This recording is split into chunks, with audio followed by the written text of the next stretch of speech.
Hello everyone, வீட்லேயே எப்படி ஒரு ஃபோட்டோ ஃப்ரேம் பண்ணலான்றத இந்த வீடியோவில் பார்க்கலாம். இந்த ஃபோட்டோ ஃப்ரேமை கார்ட்போர்டும் கலர் பேப்பரும் யூஸ் பண்ணி பண்ண போகிறோம். முதல்ல ஃபோட்டோ ஃப்ரேமோட ஃப்ரண்ட் பேனல் எப்படி பண்ணுறதுன்னு பார்க்கலாம். அதுக்கு கலர் பேப்பர் எடுத்து இப்படி ரோல் பண்ணி பேஸ்ட் பண்ணிக்கோங்க. அதில் ஒரு பக்கம் நுனியை மட்டும் இப்படி கட் பண்ணி வச்சுக்கோங்க. இந்த மாதிரி மொத்தம் 16 ரோல் செஞ்சு வச்சுக்கோங்க. அடுத்து நம்ம செஞ்சு வச்சிருக்கிற பேப்பர் ரோல்ஸ் எல்லாம் பேஸ்ட் பண்ணுறதுக்கு ஒரு பேஸ் வேணும். அதுக்காக தான் இந்த பேப்பரை கட் பண்ணிட்டு இருக்கோம். இந்த வீடியோவில் கொடுத்துருக்க மெஷர்மெண்ட்ஸ்லாம் யூஸ் பண்ணி பண்ணிங்கன்னா 10x15 சென்டிமீட்டர் சைஸ் இருக்கிற ஒரு ஃபோட்டோவை இந்த ஃபோட்டோ ஃப்ரேமில் ஃபிக்ஸ் பண்ணிக்க முடியும். உங்களுக்கு வேறு ஏதாவது ஃபோட்டோ சைஸ்க்குரிய ஃபோட்டோ ஃப்ரேம் வேணும்னு எக்ஸ்பெக்ட் பண்ணிங்கன்னா கமெண்ட் செக்ஷனில் சொல்லுங்கள். அதுக்கேற்ற மாதிரி வீடியோ மேக் பண்ணி அப்லோட் பண்ணுறேன். இப்போ இதில் நம்ம செஞ்சு வச்சிருக்கிற பேப்பர் ரோல்ஸ் எல்லாம் எடுத்து பேஸ்ட் பண்ணிடலாம். இப்போ எக்ஸ்ட்ரா இருக்கிற பேப்பர் ரோல் லென்த்தை இப்படி கட் பண்ணிடலாம். இந்த மாதிரி எல்லா பேப்பர் கட்டிங்ஸ்லையும் பேப்பர் ரோல்ஸ் எடுத்து அட்டாச் பண்ணிருங்க. அடுத்தது ஃபோட்டோ ஃப்ரேமோட பேக் பேனல் எப்படி பண்ணுறதுன்னு பார்க்கலாம். பேக் பேனலுக்கு கார்ட்போர்ட் தான் யூஸ் பண்ண போகிறோம். அதை இப்போ கலர் பேப்பரில் ரேப் பண்ணிக்கலாம்.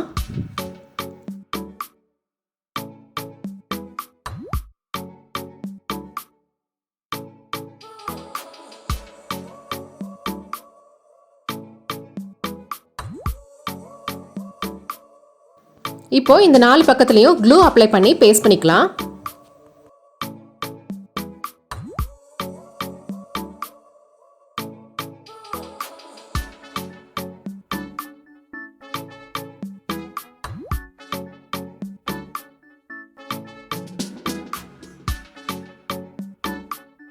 இப்போ இந்த பேப்பரையும் பேஸ்ட் பண்ணிட்டோம்னா நமக்கு பேக் பேனல் ரெடி ஆயிரும்.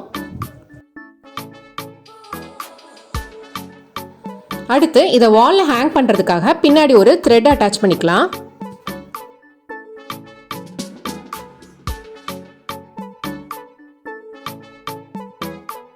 அவ்வளோதான், இப்போ ஃபோட்டோ ஃப்ரேமோட பேக் சைடு ரெடி ஆயிடுச்சு. அடுத்து ஃப்ரண்ட் சைடில் பேப்பர் ரோல் ஸ்டிக்ஸ் எல்லாம் எடுத்து ஒட்டிடலாம்.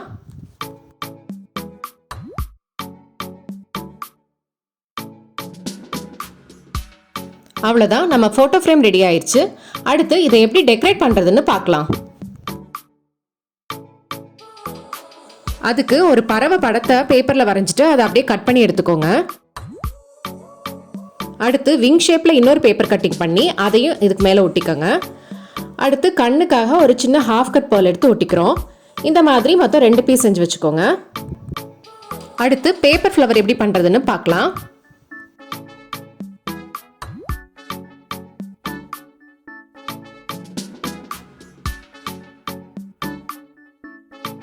இந்த மாதிரி பேப்பரை ஃபோல்ட் பண்ணிட்டு அதுக்கு மேலே ஒரு பெட்டல் பேட்டர்ன் வரைஞ்சிக்கோங்க. இப்போ இதுக்கு மேலேயே கட் பண்ணிட்டு இதை ஓப்பன் பண்ணி பார்த்தோம்னா நமக்கு பேப்பர் ஃப்ளவர் கிடைச்சிரும்.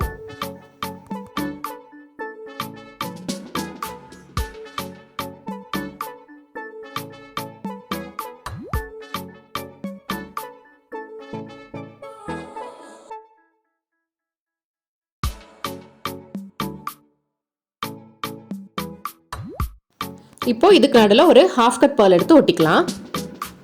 இந்த மாதிரி 2 ஃப்ளவர் செஞ்சு வச்சுக்கோங்க. அடுத்து பேப்பர் லீஃப் எப்படி பண்ணுறதுன்னு பார்க்கலாம்.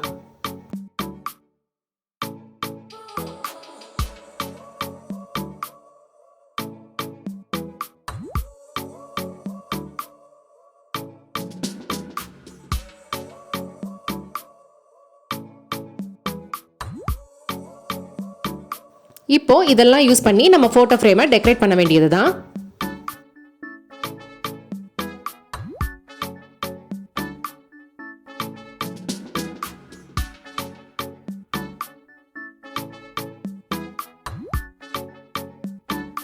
அவ்வளோதான், வீட்லேயே ஈஸியாக ஃபோட்டோ ஃப்ரேம் ரெடி பண்ணியாச்சு. இந்த வீடியோ உங்களுக்கு பிடிச்சிருந்தா லைக் பட்டனை கிளிக் பண்ணுங்க. இந்த மாதிரி இன்னும் நிறைய வீடியோஸ் பார்க்கறதுக்கு மறக்காம சப்ஸ்கிரைப் பட்டனை கிளிக் பண்ணுங்க. சீக்கிரமாவே இன்னொரு வீடியோ போஸ்ட் பண்றேன். தேங்க்யூ, பாய்.